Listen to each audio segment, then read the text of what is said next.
What's going on, guys? Thanks for joining me today. I know that intro was super cheesy and every YouTuber does it, but how else do you start a video from, fade to black? I don't know. Today's video is all about 10 Leathercraft tips, tricks, and hacks, that was super hard to say, that will help you in your Leathercraft journey / career. All right, let's get started. Let's do it. So the first thing I want to talk about is tool sharpening. A lot of us buy tools that have disposable blades or disposable parts that we use for about a month or so and then throw them out. And that's just such a waste, not only of money, but we're wasting material and just creating more junk in the landfill. This rotary cutter I've had for a year and I've only had one blade. And it's not the highest quality blade, and this little disc here can be stropped and sharpened, and you can reuse it over and over and over again. Making your own strop is super simple and affordable. You just get a piece of leather, glue it with the nice side down so that you have the flesh side kind of rough. Rub some jeweler's compound on there, just like this, and just strop your blades. That little action right there is gonna save you a ton of money and a ton of metal and stuff going in landfills. Works with all different types of knives. Buy a really good blade and you can keep it for life. Stropping an edge beveler is the same as stropping a knife. You wanna get rid of those little micro burrs that build up in that little groove there, and the only way to get in there is with a piece of string. Same thing, you just take the stropping compound, rub it on the string, tie one end to a nail or something, and then just grab your beveler, put it in the groove, and then you just pull it through. Boom, boom. Flip it around, do the same thing. And it's just like that, super easy, and you can buy a good quality steel and keep these things forever. Hack number 2. Many of us are on a tight budget when it comes to Leathercraft, and that is totally fine. Some of us buy tools to make life easier, but they can add up. It's expensive to buy tools for every single thing. Corner punches. There is a way around this, and that is by using a knife, and I'll show you what I mean. So the first thing you want to do is mark your corners. You can use anything you want. I'm using a little spool of thread. So I'll quickly just demonstrate. And a corner punch does it really quick. Boom, there is your corner, and it's done. But a knife can do the exact same thing. So all you do is you grab your scribing knife, and basically, you line it up like this, and many little cuts make a corner cut. There you go.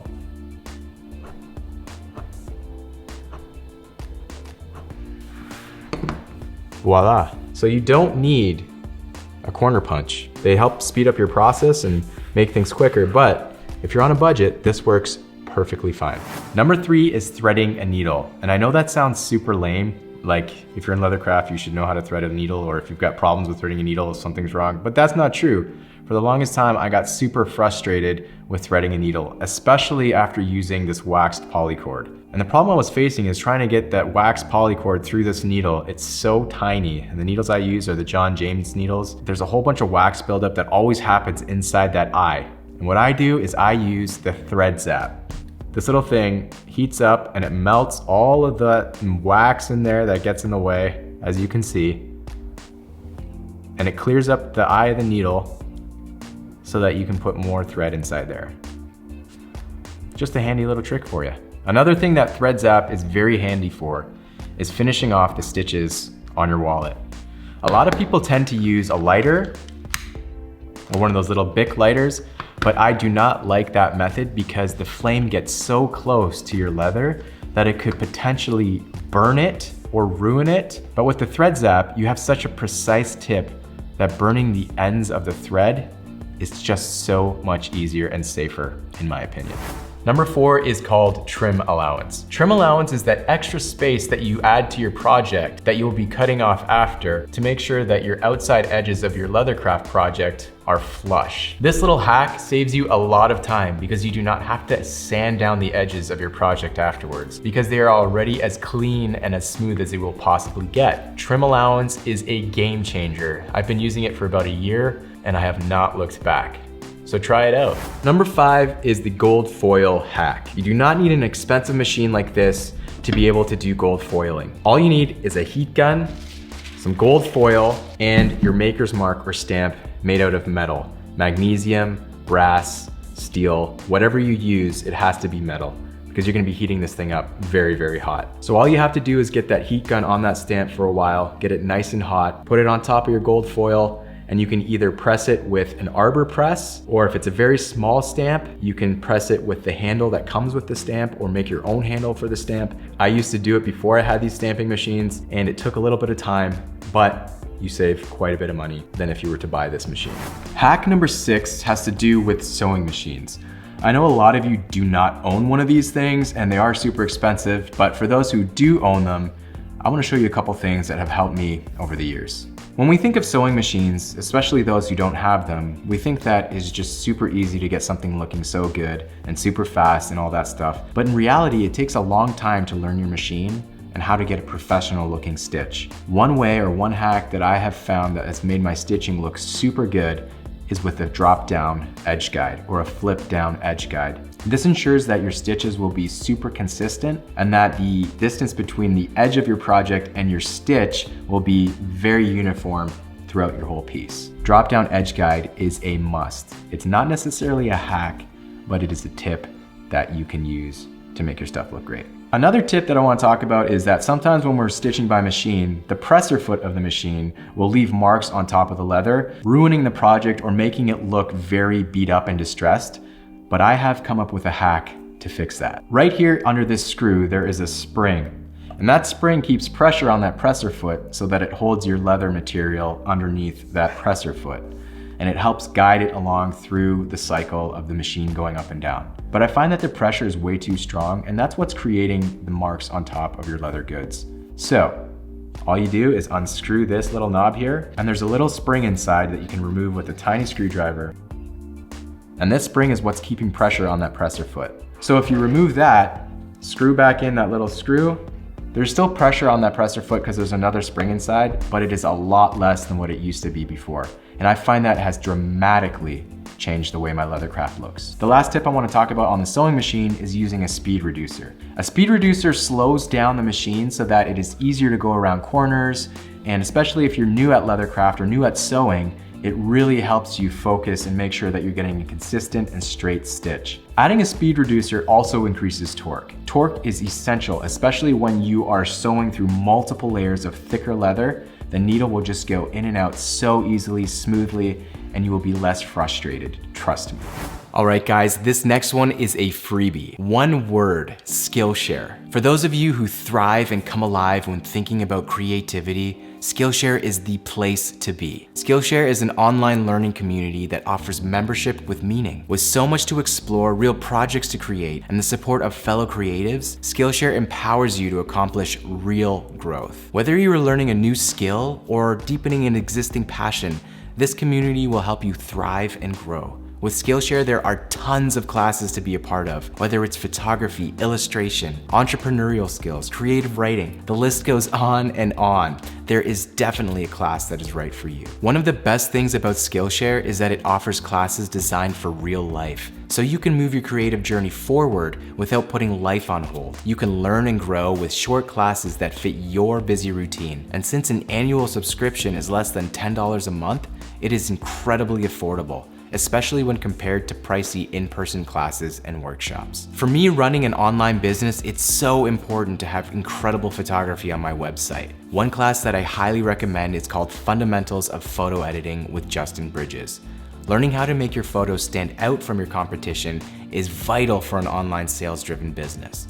Justin does a fantastic job explaining everything you need to know about editing your photos in a simple and methodical way. Because Skillshare is sponsoring this video, the first 500 people to join the community by signing up in the link below will receive 2 free months of unlimited access to Skillshare Premium. You do not want to miss out on this incredible opportunity. So make 2020 a year where you explore new skills, deepen existing passions, and get lost in creativity with Skillshare's online classes. What you find just might surprise and inspire you, and it just might change your life.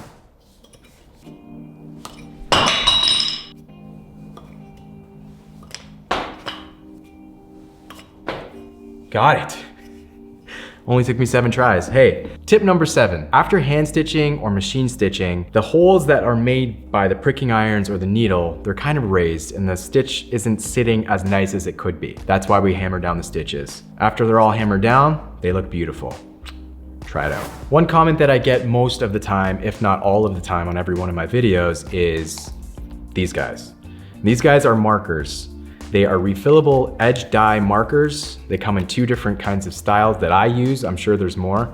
This one looks just like a Sharpie, and this one looks like a graffiti marker, which it is. Some people will use daubers like this, but I find that these get really, they're just not as good. They're not as accurate as a marker, and you throw them away after 1 use. You could use them multiple times, but these are way better. This solution is way better, and I will link these in the description below. Number 9. This is kind of a cool hack that I've figured out over the last year or so. Burnishing has always been a multiple step process. And what I found is that you can burnish your edges just with dye alone, and only on vegetable tan leather. If you use a chrome tan leather, it will not work. So vegetable tan leather, true vegetable tan leather works the best with dye. And I'll show you what I mean. This is just a pocket from one of my wallets. I've beveled the sides, and now we're just gonna apply some dye.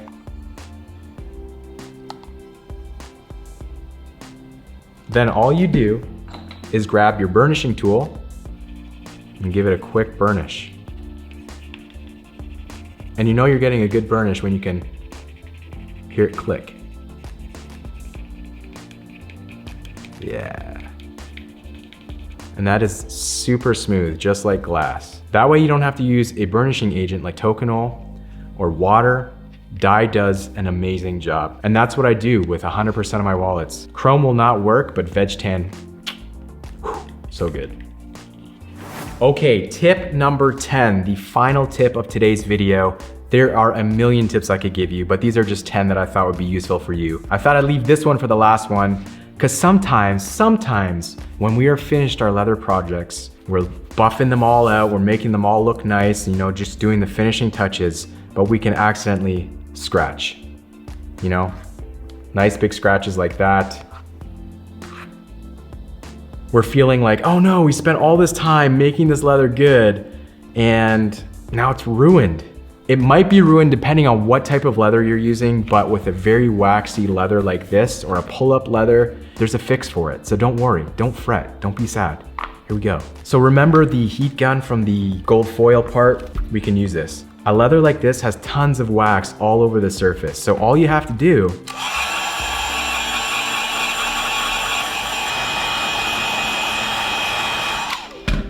then we just massage and they're gone, just like that. So don't worry about scratching your leather project, especially, mostly if it's a waxed leather. If you're using a straight up vegetable tan leather that has no waxes in it, that's a little bit of a different story. What you can do is you can put some leather balm on there. I suggest Smith's leather balm. I'll link it in the description.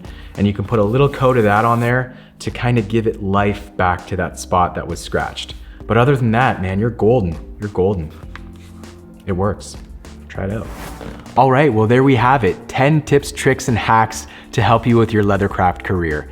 Thank you so much for watching. I hope you learned something today, and I hope you can apply it to your craft. If you've got any tips or tricks that you use personally, please write them in the comments below, and I would love to check them out and see what you guys do. The tools that I've used in this video today, I will be linking in the description so you can check them out and see if they work for you. But for now, thank you so much. Have a great day and happy crafting.